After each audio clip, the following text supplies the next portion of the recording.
I'm excited today to talk about how to maximize ROI by building a stronger business case with UMT360 and Project Server.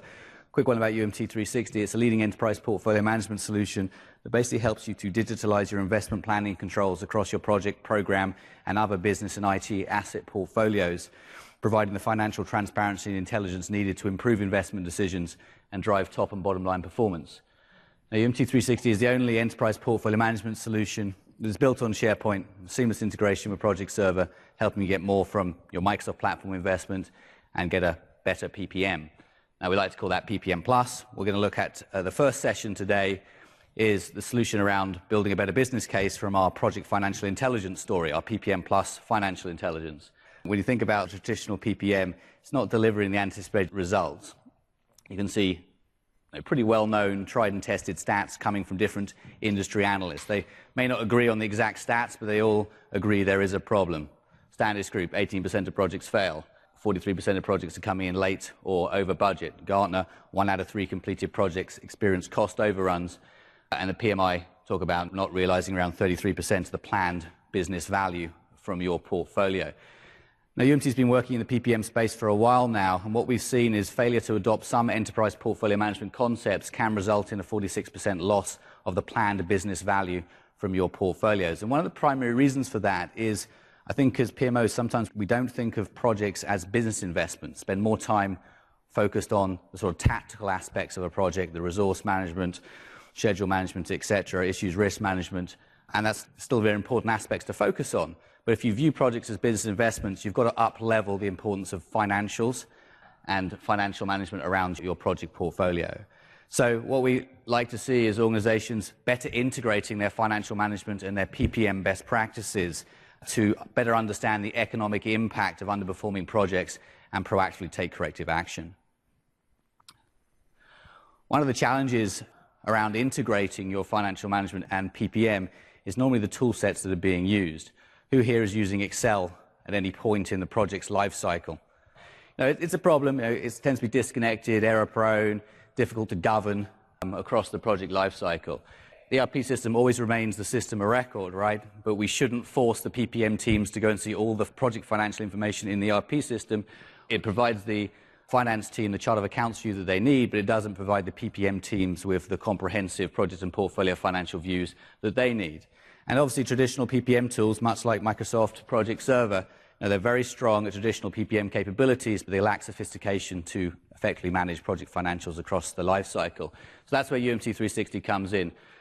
Eliminates the need for the use of Excel, and it better connects your PPM and your ERP systems to drive integrated project and portfolio financial controls across the entire life cycle.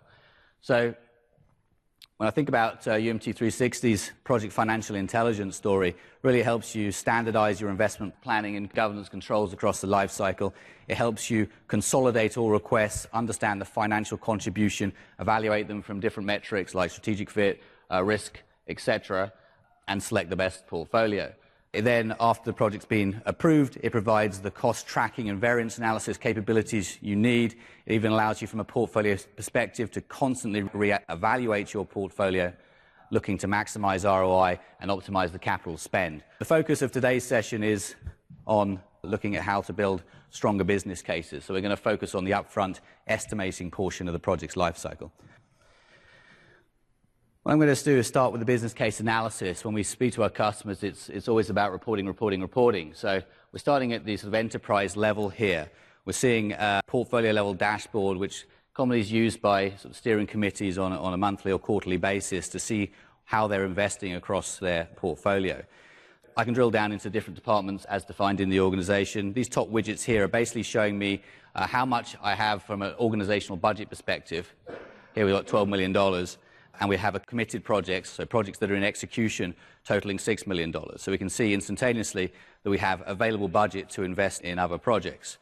Of course, I can see other state of play or other information around different departments, variance analysis, even where my money is across the different salient phases, investment types in terms of what's a new investment for the year, what's a planned carryover, what was an unplanned carryover for the year.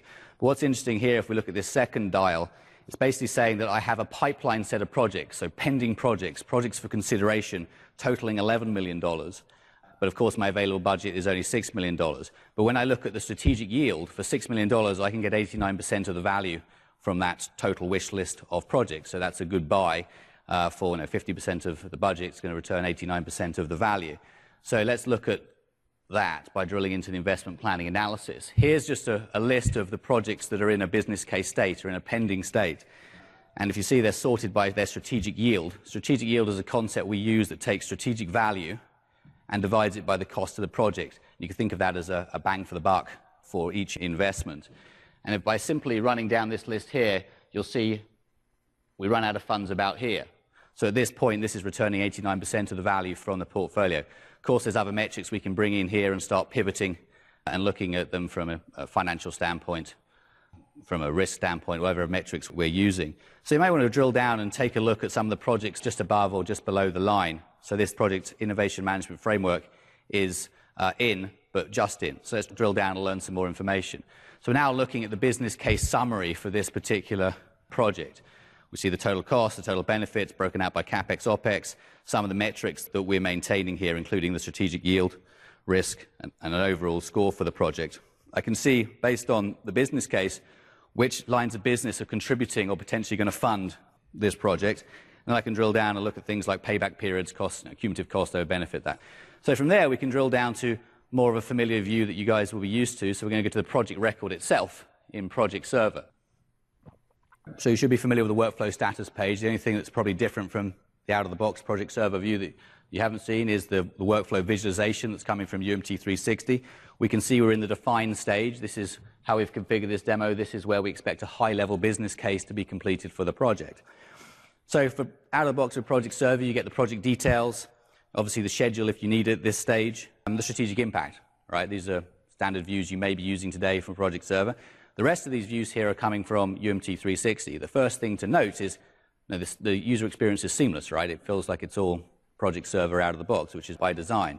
But even some of the traditional views you're used to in Project Server, if I drill into the project details, which is just going to house, the enterprise custom fields here, we even take that to the next level.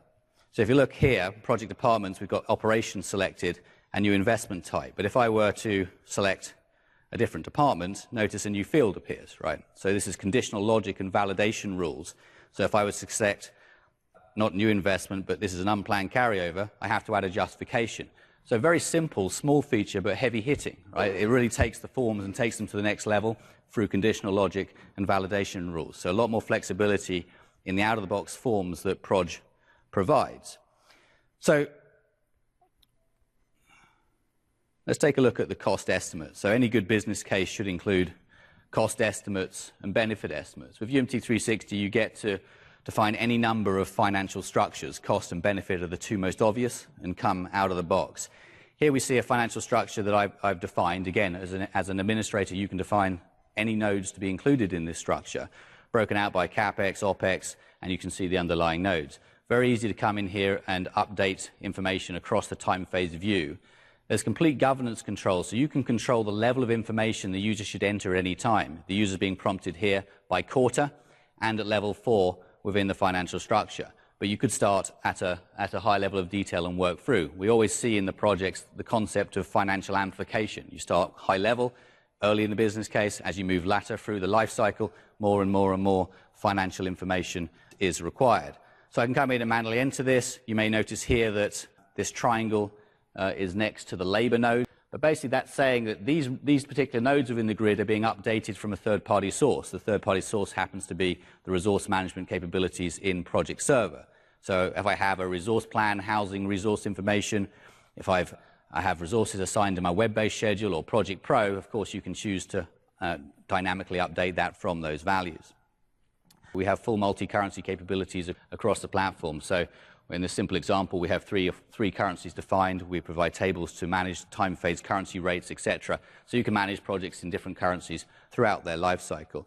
Now, in the report that I showed you, we looked at how we break out allocations. So we're looking here at just the total cost of the project in this simple example.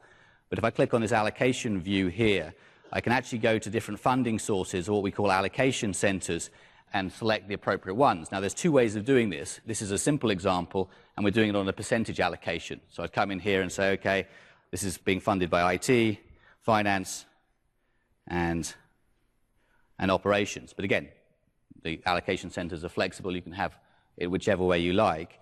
Or I would manually do this. I'd simply add the allocation centers into the grid and manually capture that information. So either on a percentage or a manual basis. So cost estimates, seamlessly integrated and time phased. Look at the benefit estimates here. So from a benefit perspective, the user is being prompted at this stage to enter by year and at level 2 within the structure, but you're not penalized. If I wanted to drill down and capture more information, I can. We just maintain the minimum amount of information that's required per stage in the workflow. Now, this is built on the JS Grid infrastructure, not to get too technical, so cut and paste, drag and drop is all supported. Associations is an interesting one. 360, because it's an enterprise portfolio management tool, it helps you manage the relationships between your different types of portfolios. So from the simple example in PPM, projects and programs are 2 examples. So we've actually mapped this project to the program it's supporting. And by clicking on this link, I'm going to be routed to the program itself. Programs are living and breathing entities in their own right here in UMT360, so this is managed by its own governance workflow. I even have the ability to isolate top-down budgets, both cost and benefits at the program level, and roll up the bottom-up budgets coming from the projects dynamically into these views here. So being able to isolate top-down budgets, whether it's at the organizational level, portfolio level, program level, is important. Dynamically roll up bottoms-up budgets coming from the projects and compare and contrast is key. You'd see here reports. We're not going to have time to go into this in any detail, but here's a program level report, which is basically summarizing the top-down and bottom-up budgets for a program across multiple years, or even we could go to the current year and take a look at the state of play. So very, very powerful. So if we return to the associations view now, this is a program. We can see all the projects that are associated to this program and how the data is being aggregated against that program, and I can return back to the project we were looking at earlier. So we looked at cost estimating, benefit estimating, the concept of associations. Now, of course, you can build out a schedule. This is coming from Project Server out of the box. Strategic impact, this is a view that comes out of Project Server. It's almost like a survey that allows you to do an impact assessment of your projects against the business drivers that they support. And interestingly enough, this is one of the views that Microsoft acquired from UMT back in 2006 to power the whole portfolio optimization capabilities. So what we've done in UMT360 is also release an additional survey engine that allows you to build any surveys to derive scores for any entity under management. And again, simple example of a survey in the business case is the risk assessment. So I can create any survey, risk, maybe you wanted a probability of success, it doesn't matter. I could even map my projects against enterprise architectural drivers if it's an IT project. It's a flexible survey engine. So here's a survey. It took about 10 minutes to build this before the session and publish it. So user comes in, completes the survey, derives a score, and we obviously rely on the scores to evaluate the projects. We use this a lot in application portfolio management and our IT business management solutions. So what I'm hoping I showed so far is how you can go from the sort of standard views that Project provides around a business case, eliminate the need for Excel, have integrated financials within that business case, even have additional surveys that help you evaluate your projects. And again, seamlessly integrated with Proj. So with that, I'm going to return to the slides. Now, we looked at potentially the upfront demand generation, demand management process, and how you can integrate financials and investment governance controls within that.